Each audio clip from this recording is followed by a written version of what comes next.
Hello, 8वीं class के बच्चे ध्यान दें बेटा। हम लोग पार्ट 1 पढ़ा चुका था। आज पार्ट 2 हम लोग पढ़ रहे हैं। पार्ट 2 का नाम है स्वास्थ्य और रोग। पहले आप जानेंगे स्वास्थ्य और रोग क्या है। उसको आपको अपने कापी पर लिखना भी है, उसे याद भी करना है। स्वास्थ्य का क्या मतलब होता है आपकी किताब में दिया बच्चों। रोगों का केवल अभाव ही स्वास्थ्य नहीं है। मेन हेडिंग दिया किताब में, उसको आपको कापी में लिखना है। अपितु शारीरिक, मानसिक और सामाजिक स्थिति से पूर्णतः तंदुरुस्त होने की स्थिति को ही स्वास्थ्य कहते हैं। कारण क्या है? संक्रमण के कारण जो है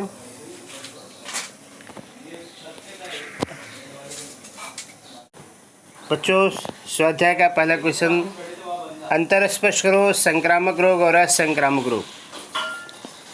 संक्रामक रोग, असंक्रामक रोग, आपको पहले दोनों की परिभाषा लिख देना है।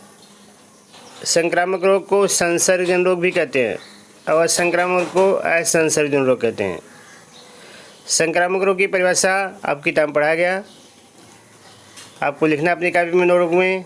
पहला पॉइंट है, वह रोग जो संक्रमित रोगी व्यक्ति से स्वस्थ व्यक्ति में स्थानांतरित होते हैं उन्हें संक्रामक रोग कहते हैं।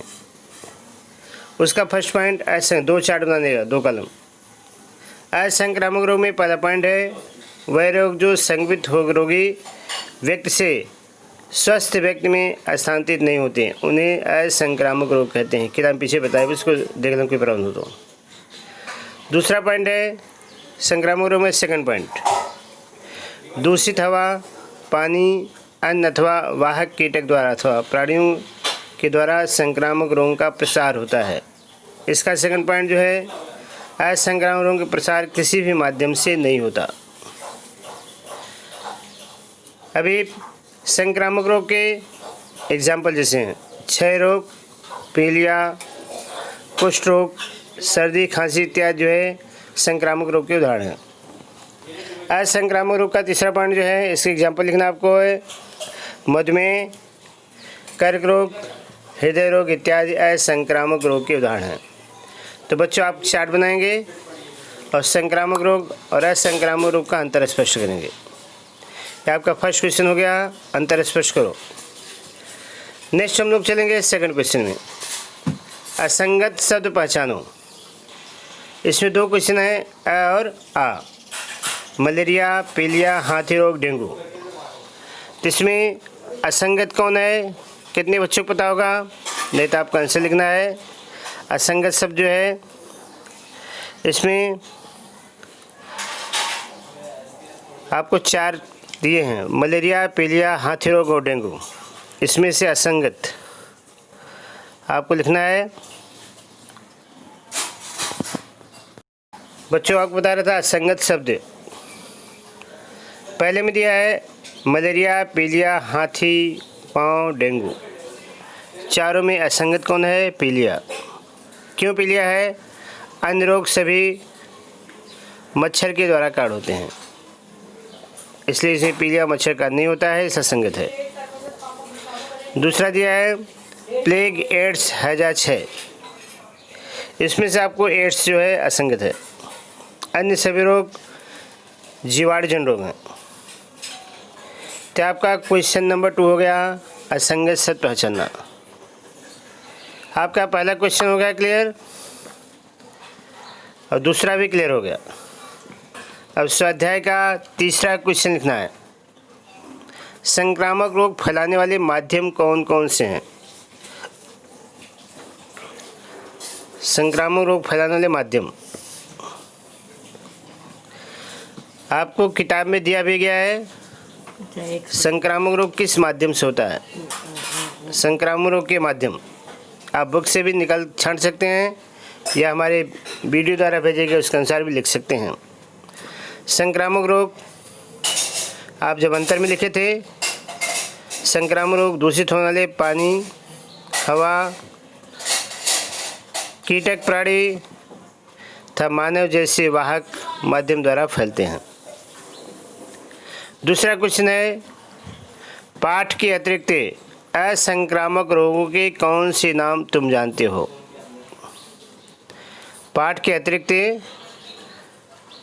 असंक्रामक रोग, जो संक्रामक रोग, असंक्रामक रोग, आप कौन सा नाम जानते हो? इसमें नाम आप बता सकते हो। अस्थमा, मोतियाबिंदु, किडनी के रोग जैसे असंक्रामक रोग हैं जो कि किताब में नहीं दिया है। संधिवात, वृद्धावस्था में होने वाला, ये सब रोग जो है, उच्च रक्तचाप इत्यादि बीमारियां जो हैं असंक्रामक रोग जो कि पाठ के अतिरिक्त है।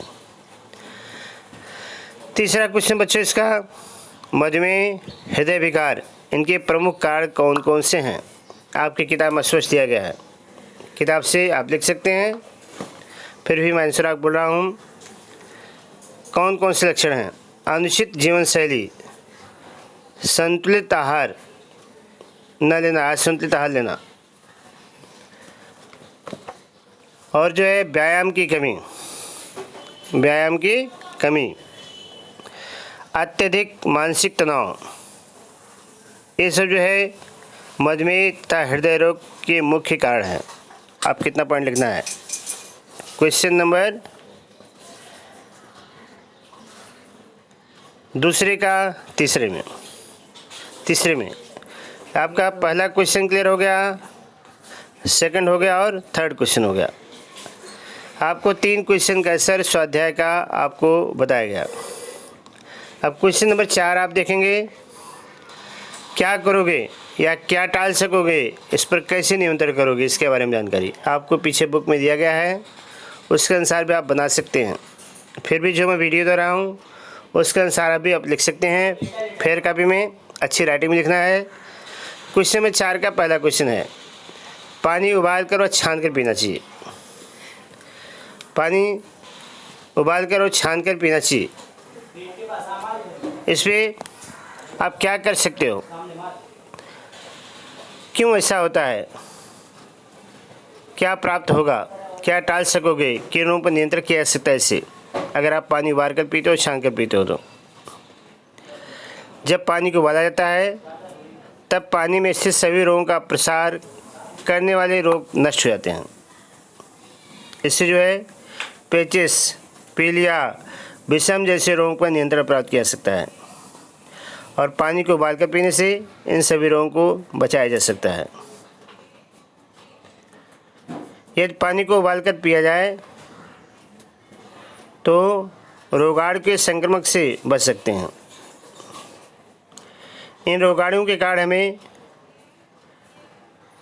अन्य रोग नहीं हो सकते हैं। इसे पीने से संक्रमण से होने वाली महामारी पर भी नियंत्रण प्राप्त किया जा सकता है। इसलिए हमें पानी को सदा उबालकर और छान कर पीना चाहिए। क्वेश्चन नंबर 2 बच्चों, धूम्रपान, मद्यपान न करना। अगर आप इसे नहीं करोगे किस बीमारियों से आपको बचत मिलेगी? धूम्रपान और मद्यपान से भयंकर रोग होते हैं। इसमें से इस भयंकर रोग से बचने के लिए मदिरा पीने से यकृत के विकार उत्पन्न होते हैं। मदिरा के व्यसन से व्यक्ति कुपोषित हो जाते हैं। मानसिक तथा अन्य विकार उत्पन्न होते हैं, और आपका मद्यपान के कारण सामाजिक और पारिवारिक वातावरण दूषित हो जाता है। धूम्रपान करना कर्क रोग, कैंसर का आमंत्रण देना होता है। बीड़ी अथवा सिगरेट,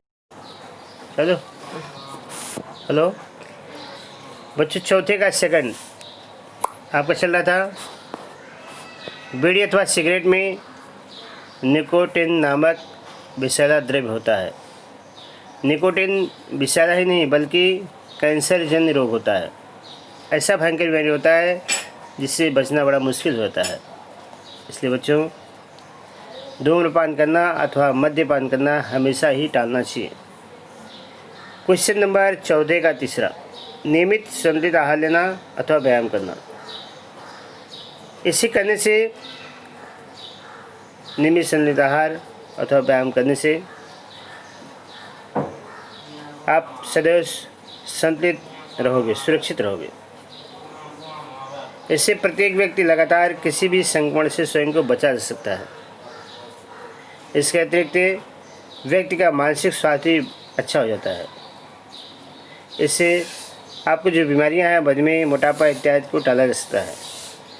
नियमित व्यायाम करने से रक्त संचरण में सुधार होता है। नियमित रूप से व्यायाम तथा संतुलित आहार करने से गलत जीवन शैली विकारों को भी रोका जा सकता है। इसलिए बच्चों, नियमित संतुलित आहार को रोकना व व्यायाम करना हमेशा फ़ायदेमंद रहेगा। इसका लास्ट पॉइंट चौथा है, क्वेश्चन है, रक्तदान के पूर्व रक्त का निरीक्षण करना चाहिए। रक्तदान करने से पहले आपको कौन सा रक्त समूह है, पेशेंट कौन सा है, इसका निरीक्षण करना आवश्यक पड़ जाता है। यदि संक्रामक रोग से पीड़ित व्यक्ति किस रोग से पीड़ित है, कौन सा रक्त देना चाहिए, उसका जांच करना आवश्यकता होता है। उसमें रक्त का समूह कौन सा है, ये सब बातों की जानकारी करना आवश्यक पड़ जाता है। अगर आप ऐसा जानकारी नहीं दोगे तो रक्त प्राप्तिकर्ता को, जिसको आप रक्त दे रहे हो, उसकी मृत्यु भी हो सकती है। संक्रमित रक्त के स्वस्थ व्यक्ति के रक्त में हमारे हेपेटाइटिस बी अथवा एड्स के जीवाणु का संचार हो सकता है। इस प्रकार के रोगों का संचार रोकने के रक्तदान के पूर्व रक्त की जांच कर लेना चाहिए। इससे आवश्यकता बढ़ जाती है। बच्चों, आप अपनी कॉपी पर अभी आपको जो पाठ पढ़ाया गया, जो भी पॉइंट लिखने के लिए बताया गया, स्वास्थ्य और रोग, उसकी परिभाषा लिखना है। और आपको स्वाध्याय के क्वेश्चन जो बताया गया, क्वेश्चन नंबर 1, 2, 3 और 4 सबका स्पष्ट रूप कागज पर लिख करके अब रेडी रखो। कल हम आपको क्वेश्चन नंबर 5, स्वाध्याय का क्वेश्चन 5 से आपको बताएंगे, फिर आप आगे लिखते रहना। लेकिन आज के लिए आप यहीं पर समाप्त करते हैं, कल फिर मिलते हैं।